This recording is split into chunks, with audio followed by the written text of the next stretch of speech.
zangu wa Tanzania na wana Dodoma, kama tunavyofahamu maonyesho ya Nane Nane yanafanyika kila mwaka kuanzia tarehe 1 mpaka tarehe 8. Lakini tunafahamu pia kwa maelekezo ya Mheshimiwa Dr. Samia Suluhu Hassan mwaka 2025 akiwa anafunga maonyesho haya alitoa maelekezo ya kuwa uwanja huu unatakiwa ufanye kazi mwaka mzima, sio tu wakati wa maonyesho. Jambo hilo limeendelea kutekelezwa na wale ambao walibahatika kufika walipata kununua mboga na huduma zingine katika uwanja huu na kupata elimu. Sasa tarehe zile tena zimekaribia kuanzia tarehe 1 mpaka 8.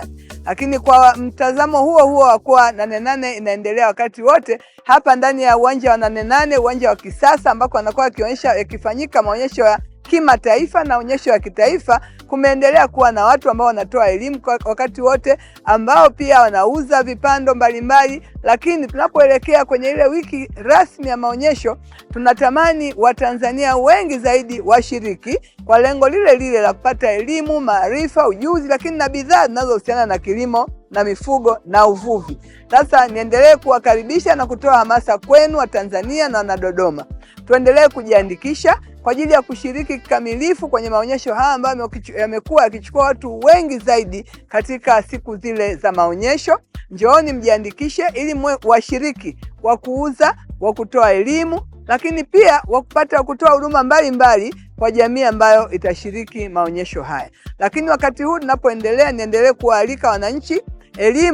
Watoa elimu wako hapa, watatoa elimu ya mifugo, elimu ya kilimo, elimu ya uvuvi, kuanzia hatua ya kwanza mpaka ya sokoni ya kuuza. Elimu hizi zinatolewa bure. Sasa tutumie nafasi vizuri ili tuweze kuleta tija kama ilivyokusudiwa na serikali yetu. Mheshimiwa Rais tumemsikia akisema Tanzania itauza chakula, italisha Afrika, italisha dunia, na yote hayo unaweza ukajua tutalishaje na wewe kuwa mshiriki wa kulisha kwa kuja maeneo haya ya Nane Nane ambayo maonyesho ya kanda ya kati yanafanyika hususan katika eneo la Nzuguni, mkoa wa Dodoma. Ndugu zangu wana Dodoma, fursa ni kuichangamkia, haikufuati. Fursa hii imewekwa na serikali yetu, Wizara ya Kilimo, Wizara ya Mifugo na Uvuvi, wameweka fursa hii adhimu katika mkoa wetu wa Dodoma. Tuendelee kuitumia.